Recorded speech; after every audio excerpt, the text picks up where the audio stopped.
আল্লাহ নবী আমার আব্বা ওহুদের যুদ্ধে শহীদ হয়েছিল। 9 জন মেয়ে রেখে 9 জন আমার বোন আছে। আল্লাহ নবী শুনেন, আমার আব্বা ওহুদের যুদ্ধে শহীদ হয়েছে 9 জন মেয়ে রেখে। আক্রাহ আন আতাজাওয়াজা মিসলাহুন্না, তাদের মতো কম বয়সের মেয়েকে বিবাহ করতে পছন্দ করিনি 4টা কারণে। আমার বোনদের মতো কম বয়সের কম বুদ্ধির মেয়েকে বিবাহ করা পছন্দ করিনি 4টা কারণে। এক, লেতুয়াল্লেমাহুন্না, আমার স্ত্রী যেন আমার বোনদেরকে বিদ্যা শিখাতে পারে। মা মেয়েকে কি শিখাবে? বিদ্যা। 2, বলে তুয়াদ্দেবাহুন্না, আমার স্ত্রী যেন আমার বোনদেরকে শিষ্টাচার শিখাতে পারে। শিষ্টাচার কি জিনিস? শিষ্টাচার হলো ঘোড়ার ডিম। কে শিষ্টাচার জানে? শিষ্টাচার কাকে বলে? মুরব্বীকে আমি আর জিজ্ঞাসা করলে তো শরম হবে, তুমি বলিও তোমার আব্বাকে, আব্বা শিষ্টাচার কি জিনিস আব্বু? একটু আসছি।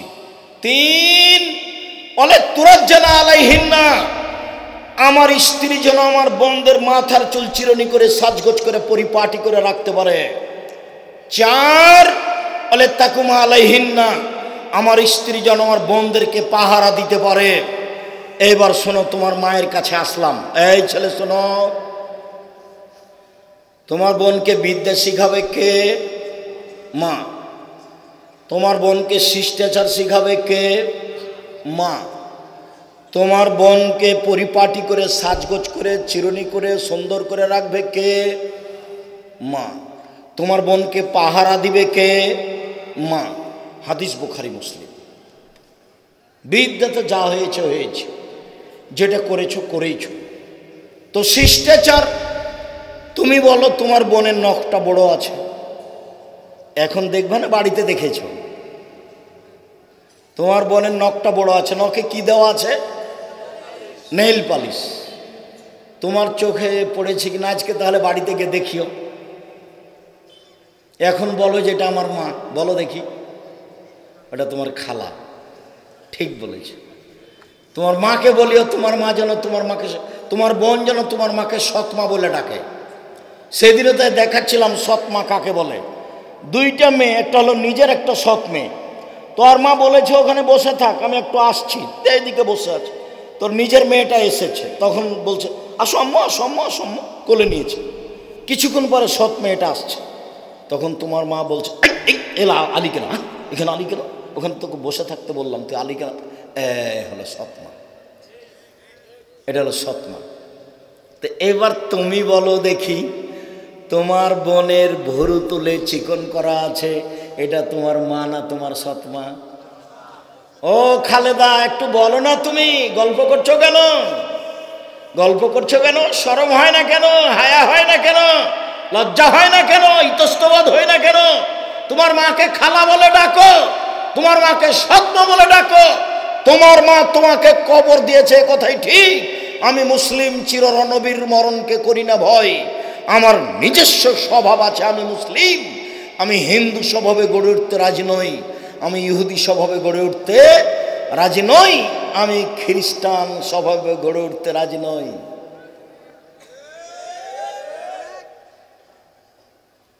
তোমার মাথায় চুল ছোট কেন খালেদা? তোমার মাথায় চুল ছোট কেন? বলো, তোমার মাকে এখন খালা বলবে না কি বলবে, না ফুফু বলবে? বলো। মা তো বলতে পারবো না। মা মানে মা মানে 1 বিদ্যা, 2 শিষ্টাচার, 3 সাজগোজ, 4 পাহারা। কোথায় ছিলি এতক্ষণ? দাঁত খুলে দেবো একবারে। সলাৎ হয়েছে? দেরি করছিল কোথায়? আজকে ক্লাস থেকে, স্কুল থেকে আসতে দেরি হলো কেন? কালকে 3টা 5-এ এসেছিল, আজকে 3:30 কেন?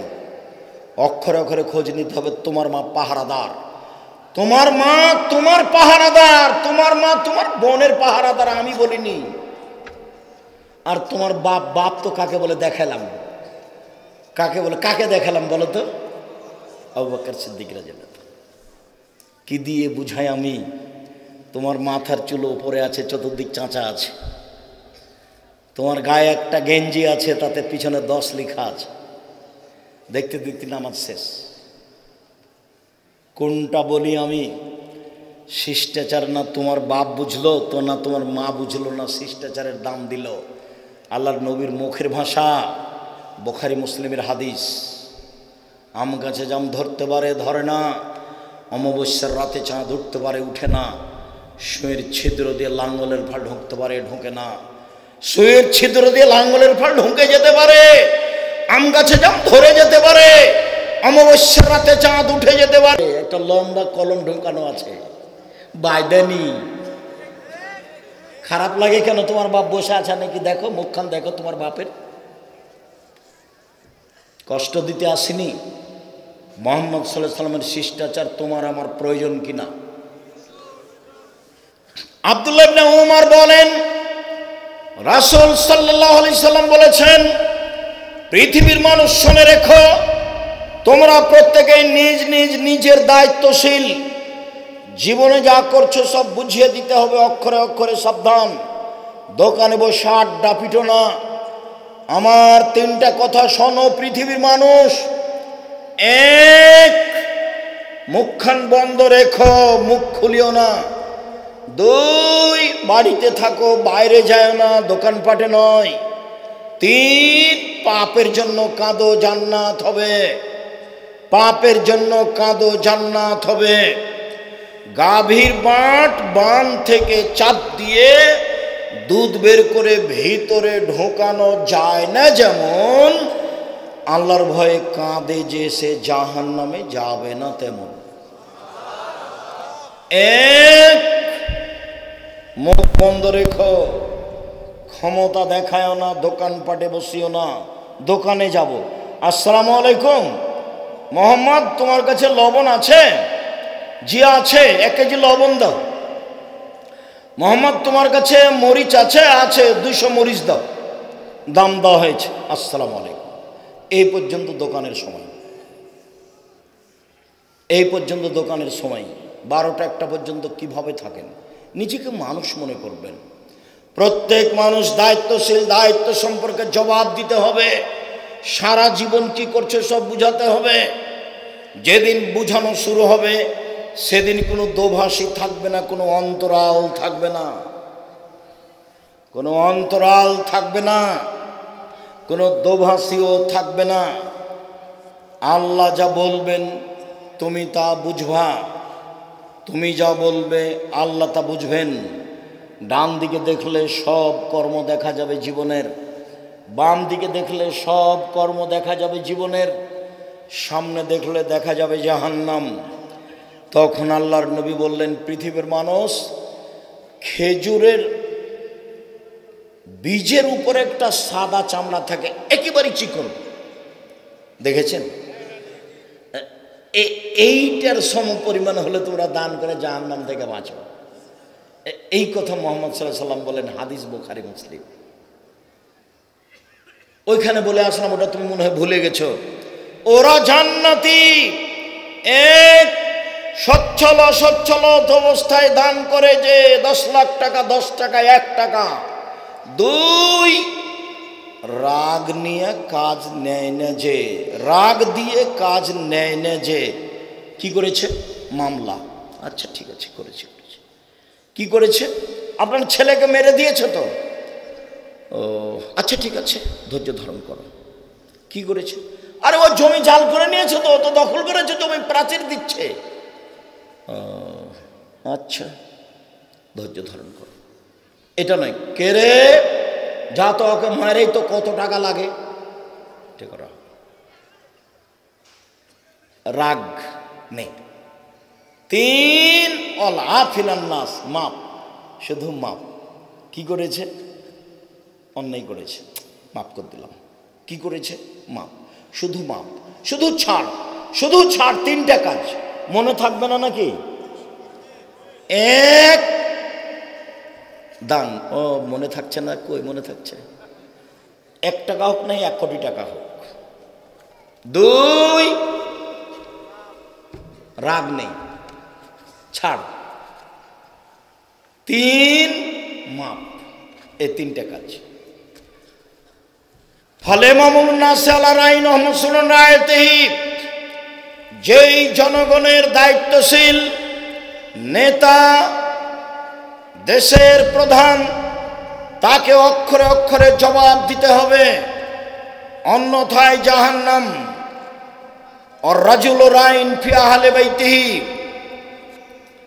বাড়ির মালিক যিনি, পিতা, ছেলে মেয়ের পিতা, স্ত্রীর স্বামী, তাকে জবাব দিতে হবে। ওয়াল মারাতু রাইয়া ফি বাইতি যাওজিহা ওয়ালাদিহি, আপনার স্ত্রী, মেয়ের মা, ছেলের মা, বৌমার শাশুড়ি আপনার সংসার কেমন দেখাশোনা করলো তাকে অক্ষরে অক্ষরে জবাব দিতে হবে। ওই মহিলা, আপনার বউ যদি হোঁচলা হয় না, হস্তিনী হয়, সংসার চালাতে পারবেন না। আপনার বউ যদি হস্তিনী হয়, যা টাকা পয়সা দিয়েছে ওর ভাইয়ের বাড়ি পাঠিয়ে দিয়েছে, তাহলে সংসার চলবে না। আর তুমি যদি বোকা হও, অ্যাকাউন্ট খুলেছো বইয়ের নামে, ছি ছি ছি ছি ছি ছি, এ কাজ কেউ করে? অ্যাকাউন্ট মায়ের নামে খুলো। আব্দুর রাজ্জাক সাহেব, ঘুম থেকে উঠে দেখি সবচেয়ে খারাপ মানুষ আমার মা। আরে হোক তোমার মা সবচেয়ে খারাপ, মাটির ওপরে তোমার মা সবচেয়ে খারাপ, এরপরেও অ্যাকাউন্ট তোমার মার নামেই খুলতে হবে, তোমার বাপের নামেই খুলতে হবে, বইয়ের নামে খুলিও না। দেখো, আমি যখন লন্ডনে, সৌদি আরব, কুয়েত, কাতার, বাহরাইন যাই না, তখন আমি বলি দেখো তোমরা বইয়ের নামে অ্যাকাউন্ট খুলিও না, কয়দিন পরে বউ টাকা নিয়ে পালাইবে, ওর বন্ধু বান্ধব বেড়ে যাবে, এই কাজ করো না। আর কতদিন দেখিয়েছি, বউটা কোথায় রাখবা বলেছি, কোথায় রাখবা? হ্যাঁ, মায়ের কাছে, শাশুড়ির কাছে না, মায়ের কাছে। কেন? শাশুড়ির কাছে যদি বউ রাখো, তো দেখে যদি তোমার বউ কারোর সাথে কথা বলছে, তখন তোমার শাশুড়ি এভাবে বলবে, এই কারোর সাথে কথা বলিস না, কথা বলা বল, কথা বলা ঠিক হয় না বেটা, কারোর সাথে কথা বলিস না মা, কারোর সাথে কথা বলিস না, হলো শাশুড়ি। আর তোমার মা যদি দেখে কারোর সাথে কথা বলছে, তাহলে ইন্না লিল্লাহি ওয়া ইন্না ইলাইহি, তাহলে কি করা যায়? এ বউ রাখা যাবে? একবার বেটার সাথে বলে, একবার স্বামীর সাথে বলে, কি করা যায়? এ বউ তো খারাপ। এখন তোমার মায়ের মাথায় ব্যথা উঠেছে, এটা মা আর ওটা শাশুড়ি, আর একটু পার্থক্য দেখবা, তোমার বউকে চিনবা। এদিকে দেখো, আগামীকাল সকালে 1000 টাকার নোট 10টা তোমার মাকে ডেকে নিয়ে এসে তোমার বউয়ের সামনে একবারে সুন্দর ঝকঝকে টাকা 10টা তোমার মায়ের হাতে দিয়ে দাও, আম্মা এই যে খরচ করবেন। তোমার বউ তো এখানেই থাকবে, তোমার বউয়ের মুখখানার দিকে দেখো, দেখো কেমন লাগে। বউ পরীক্ষা করবা বেটা, তোমার বউ তো মনে করছে যে তুমি ধপ করে পড়ে গেছো তোমার বউয়ের কোলে, আসলেই কি তাই? তোমার মা পেশাব, পায়খানা, আদর, যত্ন, গোসল, কত কি, কাপড় চোপড় সাফ করে দেওয়া, স্কুলে পাঠানো, কত হয়রানি, কত রান্না বান্না, কত পথ অতিক্রম করে এসেছে। তোমার বয়স এখন 30, এখন তোমার বয়সে বলছে তোমার মা কিন্তু খারাপ, তোমার মা আমাকে গালি দেয়, তোমার মা এই করে সেই করে, তুমি যদি আমাকে দূরে না রাখো, ভাড়া বাড়িতে ঢাকা নিয়ে যাও, তোমার সাথে আমি সংসার করব না। মনে হচ্ছে যে একটা আস্ত জমিদারের মেয়ে। তো কিছু না, ভুলেও কোনোদিন বইয়ের নামে কিছু করো না। দিনী বোন, আপনাকে আমি খাটো করতে চাইনি, এ দিয়ে আপনাকে খাটো করতে চাইনি। কেন? আপনার ননদও তো আর একজনের বাড়িতে গেছে, তো সব তো সমান সমান আছে। আমি আপনার শাশুড়ির ব্যাপারে বলেছি যে আপা, আপনি সারাদিন বৌমাকে খালি মা বলবেন, খালেদা মা ঘরটা ঝাড়ু দাও তো মা, খালেদা আম্মু একটু ওই পানি 1 গ্লাস নিয়ে আসো তো আম্মু। সবসময় মা বলে যেন তোমার মা, সবসময় মা বলবে। সারাদিনে 100 বার মা বলুক তো তোমার মা, তারপর দেখি বউ কি করে। এইখান থেকে শুরু হোক। তোমার আম্মা যদি সবসময় মন খারাপ করে, খেষ্টা মেষ্টা করে, তাহলে পরিবেশ একটু দুর্বল হবে, কিন্তু তুমি দুর্বল হবে না কোনো সময় না। সাবধান, একদিন তুমি ছিলে তোমার মায়ের কোলে, এখন তোমার মা তোমার কোলে। একদিন তুমি ছিলে তোমার মায়ের কোলে, এখন তোমার মা তোমার কোলে। পেশাব করাবা তুমি, কাপড় পরিবর্তন করে দিবা তুমি, মেডিকেলে নিয়ে যাবা তুমি, গোসল করিয়ে দিবা তুমি, কাঁধে করে রাখবা তুমি, ভ্যানে উঠাবা তুমি, ভ্যান থেকে নামাবা তুমি। তোমার মা যা যা প্রয়োজন আছে তাই করে যাবা, জীবন বাজি রেখে। যা হবে হবে, সংসার টিকবে কি টিকবে না সেটা পরের কথা। মাকে অপমান করে 1 মিনিট বেঁচে থাকতে রাজি নয়।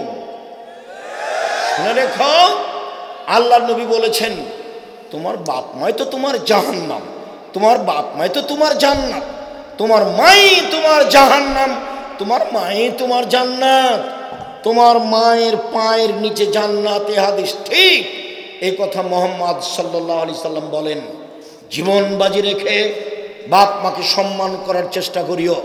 সম্মানিত দিনী বোন, আপনি বাড়ির দায়িত্বে আছেন, বিচারের মাঠে আপনার স্বামীর সংসার সম্পর্কে, ছেলে মেয়ে সম্পর্কে জবাব দিতে হবে। কাজের মেয়ে যে, দাস দাসী যে, তাকে যথাযথভাবে জবাব দিতে হবে।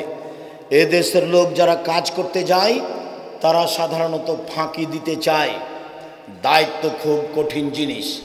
1 মিনিট, দায়িত্ব ভালো পরিচালনা করলে জান্নাত সহজ। 2-3টা হাদিস বলি। 1, বিচারের মাঠে 7 শ্রেণীর লোক বিশেষ ছায়াতলে থাকবে। তার 1 শ্রেণীর লোক হচ্ছে ন্যায়পরায়ণ দায়িত্বশীল, ন্যায়পরায়ণ সরকার, ন্যায়পরায়ণ চেয়ারম্যান, মেম্বার, এমপি, মন্ত্রী, হেড মাওলানা, হেডমাস্টার, প্রিন্সিপাল। আরেকটা হাদিস, রাসূল সাল্লাল্লাহু আলাইহি সাল্লাম বলেন, পৃথিবীর মানুষ শুনে রেখো, ইন্নাল মুকশিতিনা ইয়াউমাল কিয়ামা, নিশ্চয় ন্যায়পরায়ণ নেতা যারা, একুনু আলা মানাবেরা আলা নূরিন ইনদাল্লাহি তাআলা, আল্লাহ তাআলার নিকটে নূরের মিম্বারের উপরে বসতে পাবে ন্যায়পরায়ণ নেতা। আল্লাহ তাআলার ডান পাশে নূরের মিম্বারের উপরে বসতে পাবে ন্যায়পরায়ণ নেতা, ন্যায়পরায়ণ হেড মাওলানা, হেডমাস্টার, প্রিন্সিপাল। সমাজের দায়িত্ব পালন করে যারা ন্যায়পরায়ণভাবে, তারা আল্লাহর পাশে নূরের মিম্বারের উপরে বসতে পাবে। এই কথা মুহাম্মদ সাল্লাল্লাহু আলাইহি সাল্লাম বলেন। তাতে তিনি বললেন, আল্লাযীনা ইয়াদলুনা, যারা ইনসাফ করে, ফি হুকমিহিম, নেতৃত্বে, ওয়া আহলিহিম, পরিবারে, ওমা আলু, যেখানে যেখানে দায়িত্ব পালন করে জনগণের, সেখানে তারা এই নূরের মিম্বারের উপরে বসবে। রাসূল সাল্লাল্লাহু আলাইহি সাল্লাম বলেন, 3 শ্রেণীর মানুষ জান্নাতে যাবে। 1 শ্রেণীর ইমামুন মুকসিতুন মুওয়াফাকুন, ন্যায়পরায়ণ নেতা, যে জনগণ যেটা চায় নেতা সেইটা করে, জনগণের দাবি দাওয়া নিয়ে চলে। এরাই হলো ন্যায়পরায়ণ নেতা, এরা হবে জান্নাতি। শুনুন সম্মানিত দিনী ভাই বোন, এবার এ অংশ ছেড়ে দিয়ে এইটা কেমন কাজ সেইটা বুঝি। আবু উসমান বলেন, একদা ওমর রাদিয়াল্লাহু তাআলা আনহু আমাদের নিকটে পত্র লিখলেন। আমরা তখন আজেরবাইজানে ছিলাম। এক খেলে চেয়ে থাকবেন আমার দিকে, অতীব গুরুত্বপূর্ণ কথা পেশ করা হচ্ছে। আবু উসমান বলেন, আমরা ছিলাম আজেরবাইজানে, ওমরের পক্ষ থেকে একটি পত্র আসলো। পত্রে লেখা আছে, পৃথিবীর মানুষ, ইন্নাহু লাইসা মিন কাদ্দিকা, নেতৃত্ব তোমার পরিশ্রমের কারণে আসেনি। অমিন কাদ্দাবিকা, নেতৃত্ব তোমার বাপের পরিশ্রমের কারণে আসেনি। ওয়ালা কাদ্দে উম্মিকা, নেতৃত্ব তোমার মায়ের পরিশ্রমে আসেনি। অতএব আসবে ফিন্নাস ফি রিহালিহিম, প্রত্যেকটা মানুষ বাড়িতে কি অবস্থায় আছে তুমি খোঁজ নাও। চেয়ারম্যান, মেম্বার, এমপি, মন্ত্রী, হেড মাওলানা, হেডমাস্টার, দেশের সরকার, প্রত্যেকটা লোক তার বাড়িতে কি অবস্থায় আছে অক্ষরে অক্ষরে তল্লাশি চালাও। কামা তাসবাউ ফি রাহলিকা, নিজের পরিবারের উপরে যেভাবে খোঁজ খবর রাখো, নিজের স্ত্রী ছেলে মেয়েকে যেভাবে দেখো, সেইভাবে অধীনস্থ জনগণকে দেখো। 2,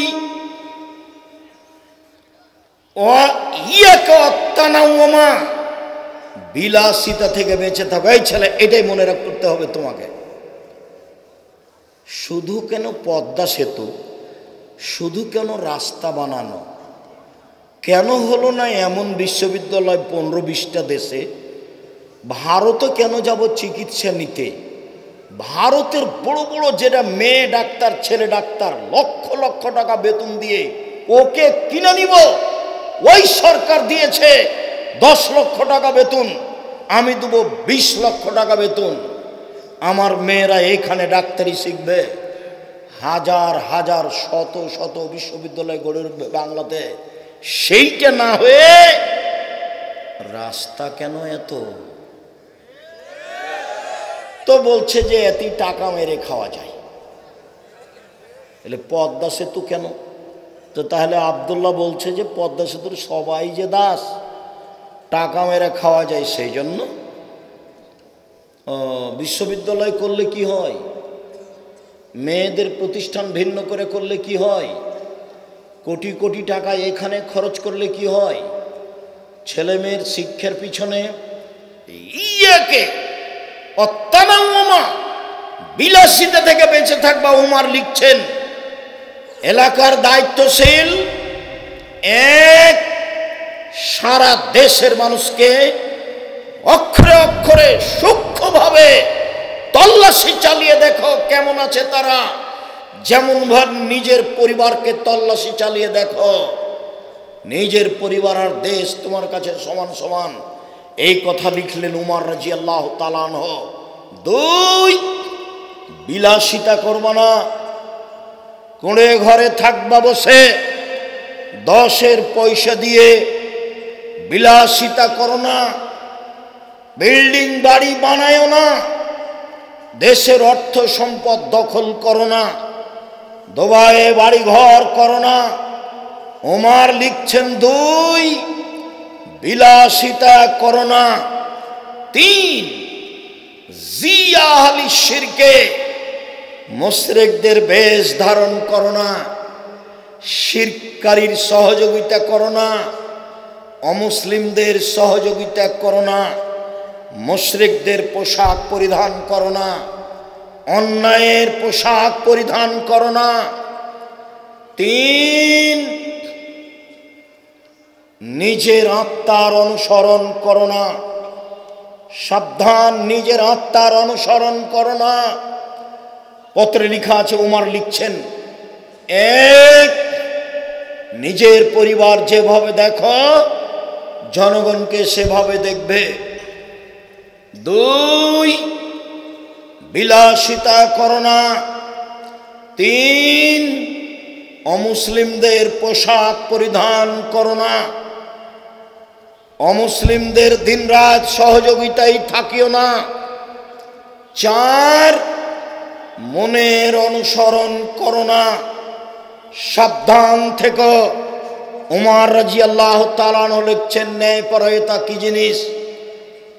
আবু জার গেফারি বলছেন, আল্লাহর নবী আমাকে এলাকার নেতা করে দেন। আল্লাহর নবী বললেন, আবু জার ইন্নাকা যায়িফুন, তুমি হচ্ছ দুর্বল মানুষ। ওয়াহাজিহি আমানা, নেতৃত্ব হচ্ছে আমানত, যার ফলাফল জাহান্নাম। নেতৃত্বের ফলাফল জাহান্নাম, এইটা তুমি বহন করতে পারবে না। পৃথিবীর মানুষ, আমি কি তোমাদের বলে দিব নেতৃত্ব কি জিনিস? পৃথিবীর মানুষ, আমি কি তোমাদের বলে দিব নেতৃত্ব কি জিনিস?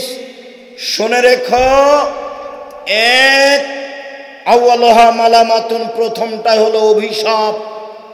জনগণ বলবে টাকা দিয়া নেতা হয়েছে, জনগণ বলবে বদ মানুষকে নেতা করেছে। দুই সানিওহা গারামা, ফলাফলে জরিমানা দিতে হবে, বাড়িঘর বিক্রি করে দিয়ে হিসাব দিতে হবে। তিন বিচার মাঠে জাহান্নাম, তার নাম নেতৃত্ব। আলেমারা, নেতৃত্ব প্রথম হলো অভিশাপ, দ্বিতীয় হলো জরিমানা, তৃতীয় হলো জাহান্নাম। আবার বললেন নেতৃত্ব তিন ধরনের, একজন যাবে জান্নাতে, দুইজন যাবে জাহান্নামে। এক, সত্য তল্লাশি চালালো, সত্য অনুযায়ী কাজ করলো, সে যাবে জান্নাতে। দুই, সত্য তল্লাশি চালালো, সে অনুপাতে কাজ করলো না, এ যাবে জাহান্নামে। তিন, সত্য বিবেচনাই করলো না, চেয়ারম্যান নাকি তালাকের ফতোয়া দেয়, এখন নাকি তালাকের সমাধান চেয়ারম্যান মেম্বারের কাছে। আল্লাহর নবী বলেন, যারা হক জানেই না ফয়সালা দিয়ে দিল, ওরা যাবে জাহান্নামে। নেতৃত্ব তিন ভাগে বিভক্ত, এক জান্নাত, দুই জাহান্নাম। পৃথিবীর মানুষ সাবধান। আল্লাহর নবী বললেন, পৃথিবীর মানুষ, ওয়াইলুন লিল উমারা, নেতাদের জন্য ধ্বংস সুনিশ্চিত। ওয়াইলুন লিল ওরাফা, যারা সমাজের দায়িত্ব পালন করে তাদের জন্য ধ্বংস সুনিশ্চিত। ওয়ালিল উমনায়ে ওয়াইলুন, যাদের কাছে 10-এর সম্পদ থাকে তাদের জন্য ধ্বংস সুনিশ্চিত। অচিরেই তারা বিচারের মাঠে আকাঙ্ক্ষা করবে, অচিরেই তারা বিচারের মাঠে বারবার বলবে, ওরে আফসোস, লাউয়ান্না দায়েবাহুম মুআল্লাকাতুন বিসরাইয়া, আমার কপালে রশি বেঁধে যদি ধ্রুব তারার সাথে বেঁধে দেওয়া হতো, ওয়ায়ুদলানা বাইনাস সামাই ওয়াল আরজে, আকাশ জমিনের মাঝে ঝুলিয়ে দেওয়া হতো, আমি চুলের মাধ্যমে ধ্রুব তারা হতে ঝুলতে থাকতাম। এই কাজ আমার জন্য অনেক অনেক অনেক ভালো ছিল একজন মানুষের দায়িত্ব পালন করার চেয়ে। এই কথা মুহাম্মদ সাল্লাল্লাহু আলাইহি সাল্লাম বলেন। তিনি বলেন, যারা সমাজে দায়িত্ব পালন করবে তারা বিচারের মাঠে বলবে, আল্লাহ, আমি যদি আজকে ধ্রুবতারা থেকে একেবারে ধপ করে মাটিতে পড়ে যেতাম, এইটা আমার হয়ে মরে যাওয়া ভালো ছিল সমাজের একজনের দায়িত্ব পালন করার চেয়ে। আয়েশা রাদিয়াল্লাহু তাআলা আনহা বলেন, আল্লাহর নবী বলেছেন, যারা একটা খেজুরের বিচার করেছে, যারা একটা খেজুরের বিচার করেছে দুইজনের মাঝে, তারা বিচারের মাঠে বলবে, আল্লাহ, আমি দায়িত্ব পালন কেন করলাম যদি একটা খেজুরেরও বিচার না করতাম। বহুদিন বক্তব্য বলেছি, চেয়ারম্যান মেম্বার এমপি মন্ত্রী যদি জানতো যে দায়িত্ব কি জিনিস, তাহলে জনগণকে বলতো, আসসালামু আলাইকুম, আমি গেলাম, আমার বাড়ির 10 শতক জমি আছে আমার আব্বার দেওয়া, সেখানে বেগুনের চাষ করে খেয়ে বাকি জীবন কাটাবো, আমি তোমাদের সাথে নেই। নেতৃত্ব দিবে উমার, আমি নয়। আবু জার গেফারি নেতৃত্ব চেয়েছিলেন, হয়নি। রাসূল সাল্লাল্লাহু আলাইহি সাল্লাম বললেন, সৈয়দুশ শুহাদা হামজা বিন আব্দুল মুত্তালিব, শহীদদের সর্দার হলেন হামজা বিন আব্দুল মুত্তালিব, সেই শহীদও হামজার সাথে থাকবে। যেই শহীদ স্বৈরাচারী বিশ্বাসঘাতক নেতাকে আদেশ করলো, নিষেধ করলো, স্বৈরাচারী বিশ্বাসঘাতক নেতা তাকে হত্যা করলো। এই লোকটাও থাকছে হামজার সাথে। আলোচনার শেষেই চলে আসলাম আজকের জন্য। রাসূল সাল্লাল্লাহু আলাইহি সাল্লাম বলেন, পৃথিবীর মানুষ শুনে রেখো, পৃথিবীর মানুষ শুনে রেখো, পৃথিবীর মানুষ শুনে রেখো, তিনটে কথা শুনে রেখো পৃথিবীর মানুষ। এক, চারটে। এক, ধ্বংস সুনিশ্চিত বিচারের মাঠে মিথ্যা কথায় ব্যবসা করে যে। দুই, বিশ্বাসঘাতক যুবক যে। তিন, মিথ্যুক দায়িত্বশীল যে। চার, বয়স বেশি হওয়ার পরেও জেনা করে যে। বেশি বয়সে জেনা করে যে, তার সাথে আল্লাহ বিচারের মাঠে কথা বলবেন না। গরিব মানুষ অহংকার করে যে, তার সাথে আল্লাহ বিচারের মাঠে কথা বলবেন না।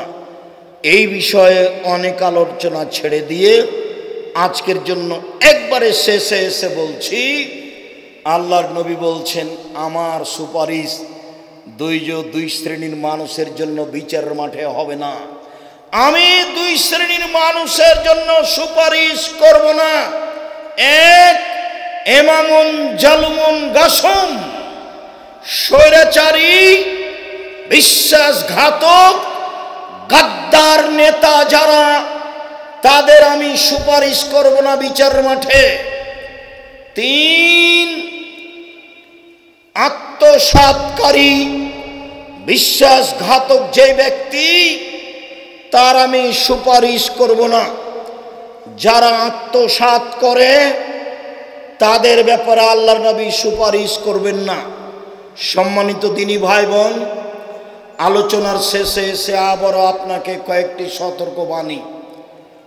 এক, 5 ওয়াক্ত সালাত। 2, হালাল রুজি। 3, কোরআন তেলাওয়াত সূরা ইখলাস হলেও। 4, চিরদিনের জন্য আড্ডা পিটা নিষেধ। জান্নাত সহজ। 1, সচ্ছল অসচ্ছল অবস্থায় দান। 2, রাগ দমন। 3, মাপ। কারো বিরুদ্ধে মামলা করবেন না, কারো প্রতিশোধ নেবেন না, কাউকে ক্ষমতা দেখাবেন না।